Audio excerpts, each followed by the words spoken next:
Hello.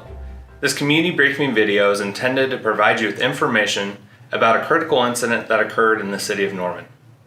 You're about to see relevant footage and learn about other details related to the case so you can have a better understanding of what occurred based on what is currently known. The Norman Police Department conducts very thorough investigations, which typically require detectives to interview multiple witnesses, view hours of footage, and analyze a significant amount of physical evidence. We are still in the early stages of this investigation, which can sometimes take up to a year to complete. And our understanding of the incident may change as additional evidence is collected, analyzed, and reviewed. Be advised, the content you're about to see may be disturbing. There may be strong language used by those shown in the video. Viewer discretion is advised, especially for young children and sensitive viewers. On Sunday, March 28, 2021, at about 3:15 in the afternoon, the Norman Police Department received a call from a local resident in the area of 58th Avenue Northeast and Robinson Street. The caller advised that their residents had been struck by multiple rounds of gunfire, effectively pinning their family in the house as the gunfire continued. The caller advised that nobody had been injured at the time, and dispatch immediately sent officers to their location to render aid and make sure the family was safe. As we were responding there, the victim on the phone actually called in saying that they were pinned down from more gunfire coming into the residence. We expedited our response, got there, and decided to, instead of stage, go straight to the victims so we could get them out to a secure location. When I got there, there were 3 other officers already on scene. We're loading the victims up to their vehicle. I got their information quickly from the vehicle window while the last person was loading up, and we sent them north to Robinson and 58th to stage with fire after making sure no one was injured. After that, we, as safely as we could, checked the residence that had been struck, and we found 5 bullet strikes into the residence, one of which had gone through the back door and into their grandson's bedroom, who was in the bedroom. At that point, we backed out to our vehicles to use them as a little bit more distance and cover because we could still hear gunshots going on in the distance. Several different calibers. We heard smaller calibers, what sounded like handgun fire, and then high-powered rifles. Hey, can you watch on the other corner? Yep. Ooh. That's another gunshot. Did you hear that? Baker 1, we have more gunshots going off.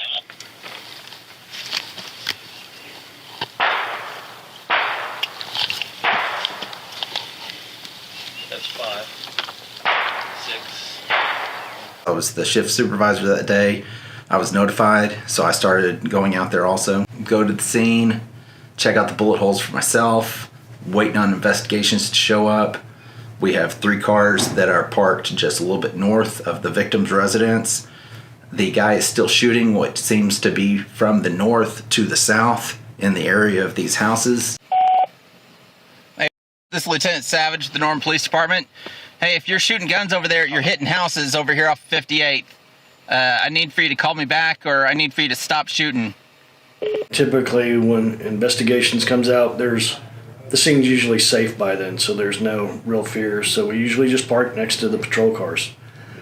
So I pulled up and stopped in my unmarked unit. By the time I got to those vehicles, that's when I heard the first volley of rounds go off. There was probably at least 20 rounds that went off while I was standing there. Waited for the shooting to stop. I made my way back to my car. As soon as I backed out and started forward, as soon as I cleared that house, I heard a round impact the passenger side of my vehicle. All the houses south of this house we need to now clear because he's not stopping shooting. So they use a vehicle for cover, which the police car that they're using is not going to stop a rifle round or anything like that, but it at least cover or conceals them as they're going, and it could stop some bullets of some sort. So they're using this vehicle to go down there and make sure all civilians are out and make sure the next couple of houses beyond the victim's house that's actually in the line of fire are clear. We decided we needed to evacuate the citizens. Detectives had just arrived on scene before that, and when they arrived on scene, bullets started going over our heads and vehicles. We could hear them striking the trees, flying by our ears, the telltale sound that the bullet makes when it goes right by you.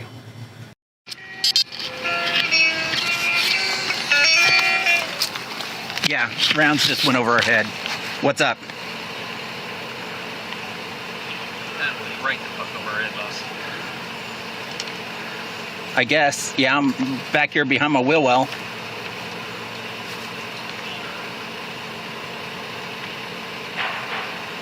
Dude, he's still shooting. Get him out here, and then I'll talk to him. It's not the fact that I don't need him.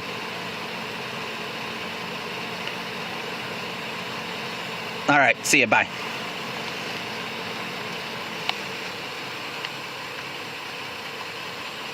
Boss, you only moved to a different engine block, so you have an engine block. Shit!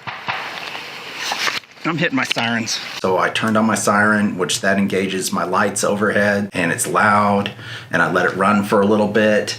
I turn it off, and I'm like, okay, he's done shooting at us, right? Maybe I scared him or something like that. Maybe he knows the police are here, and then all of a sudden, the volume of fire increases, and there are rounds hitting all around us, and I tell Hicks, we got to get out of here. And at that point, we decided to tell the South team to secure where they were, and we were going to evac out of the area because we didn't have any good cover there. So we go through the tree line and a fence, and we are using cedar trees as our concealment until the field opens up.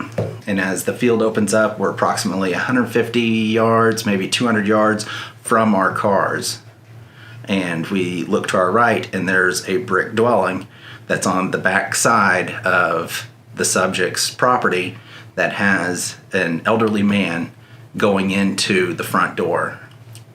Hicks and I try to call at him, sir, I need for you to come this way with us or something. Doesn't hear us. He goes in. And I was like, Hicks, we got to go over there and we got to get him. And we got to pull him out of that house and we got to take him back to 58th where he's safe. Hicks and I go over to this fence. I hold open the fence. Hicks crawls through. Hicks is now holding the fence for me. I'm trying to crawl through, and I get caught on my pants and on my vest as I'm going through. And I was almost through whenever he started shooting at us again, and bullets were hitting the ground in front of us, and they were going on each side of us. I could hear the whiz on each side of my head, which was crazy because Hicks is on my left. And as soon as we got on the other side of the fence, we went prone. I'm looking for whoever's shooting at us, but I cannot see them. And they're still shooting at us.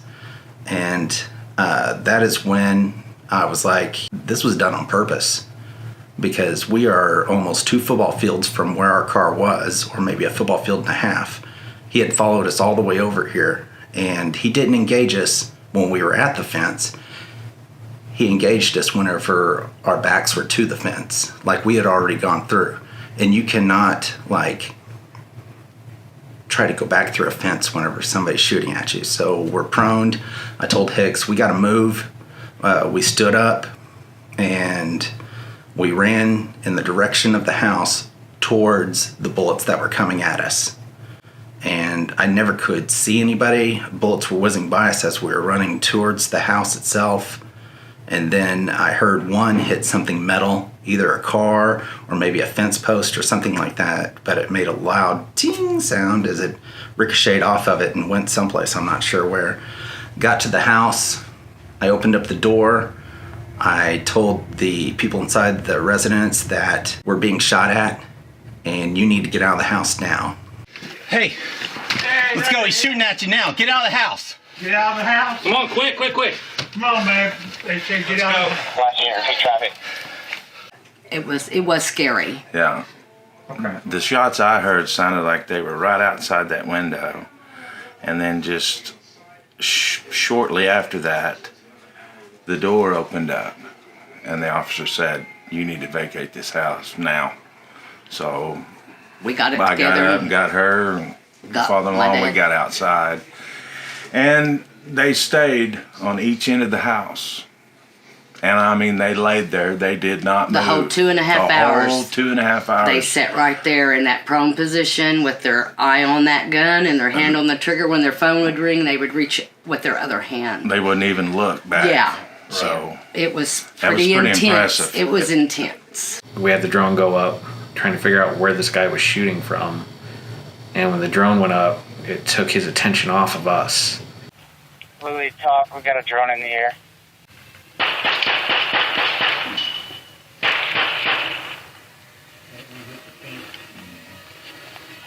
Another dozen shots.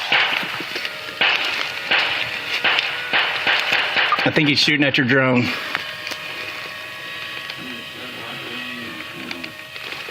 We're clear. He does not have eyes on yet.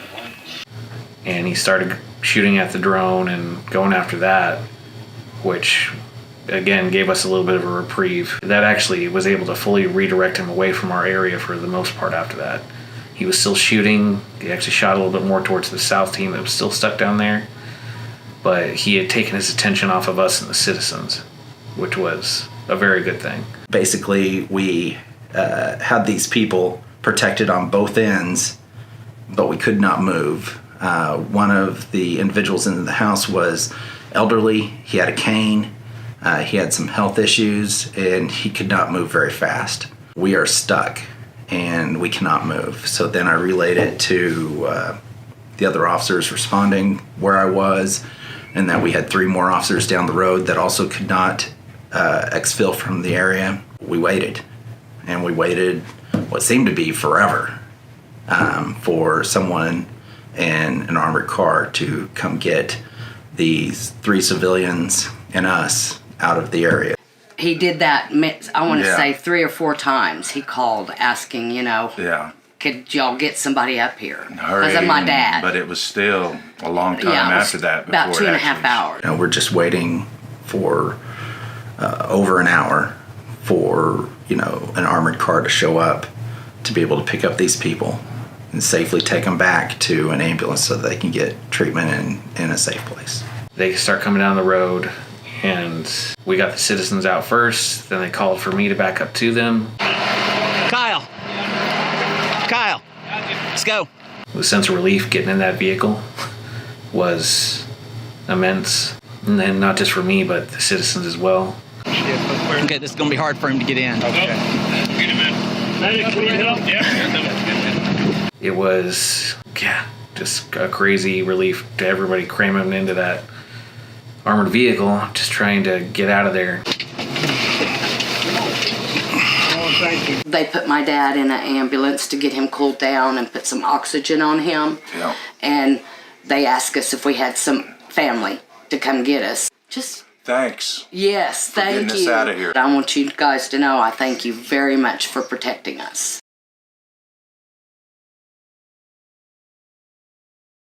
Once the area was secured, officers, detectives, and negotiators began a lengthy process of attempting to make contact with the suspect. Despite numerous phone calls, texts, and public address efforts from vehicles, no contact was ever established. During the ensuing hours, sporadic gunfire occurred with decreasing frequency.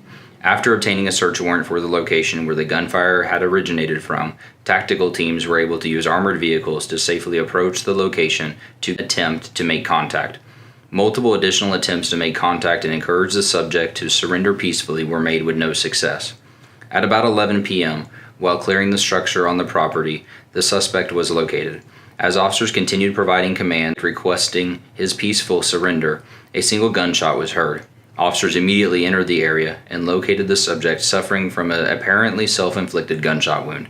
Officers and tactical medics at the scene evaluated the injury and attempted to render aid. Unfortunately, the subject was pronounced dead at the scene. The location of the incident is believed to be the subject's residence. No other persons are believed to be involved in the incident. The ongoing investigation has verified 3 separate houses, a large workshop, an RV, and 2 vehicles dispersed over a large area sustained damage from the suspect's actions. Some of the structures sustained significant internal and external damage. The majority of the damage to the houses appeared to be focused on doors and windows, possibly further indicating the suspect's intent to cause harm to those occupying them.